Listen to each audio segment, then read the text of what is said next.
రాష్ట్రంలో దళిత పారిశ్రామికవేత్తలను రెచ్చగొట్టి వారితో ఆందోళన చేయిస్తోంది జగనేనని టీడీపీ నేత వర్ల రామయ్య ఆరోపించారు. 5 ఏళ్ల వైసీపీ పాలనలో దళిత పారిశ్రామికవేత్తల కోసం ఏడాదికి 80 కోట్లు ఇస్తే కూటమి ప్రభుత్వం ఒక్క సంవత్సరంలోనే 269 కోట్లు ఇచ్చిందన్నారు. జగన్ దళితులను ఓటు బ్యాంకుగా మాత్రమే చూస్తున్నారని, ఆయన మాయలో పడొద్దని వర్ల రామయ్య విజ్ఞప్తి చేశారు. 5 సంవత్సరాల్లో దళిత పారిశ్రామికవేత్తలకి మీరేమిచ్చారు? 413 కోట్ల 80 లక్షలు ఇచ్చారు. అంటే సంవత్సరానికి సరాసరి 80 కోట్లు ఇచ్చారు.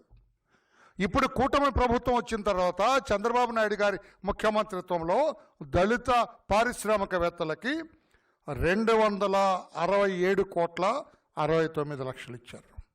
మీరు చంద్రబాబు నాయుడు గారు దళిత వర్గాల అభ్యున్నతి కోసం పెట్టిన 27 ఎస్సీ ఎస్టీ పథకాలు మీరు ఎందుకు తీసేశారు?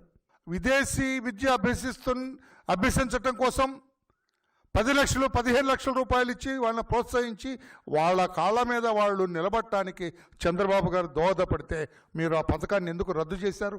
జగన్మోహన్ రెడ్డి గారు దళిత వర్గాల మీద ఎంత ప్రేమ ఉంటే మీ ముఖ్యమంత్రిత్వంలో దళిత వర్గాల మీద అన్ని దాడులు జరుగుతుంటే మీరెందుకు కనీసం ఒక సమీక్ష చేయమని అడిగితే మీరు సమీక్ష చేయలేదు ఈ కేసుల మీద? 29,000 కోట్ల రూపాయలు దారి మళ్ళీ ఇచ్చారు ఎస్సీ సప్లాన్ డబ్బుని. మీరు మాట్లాడతారా ఇప్పుడు?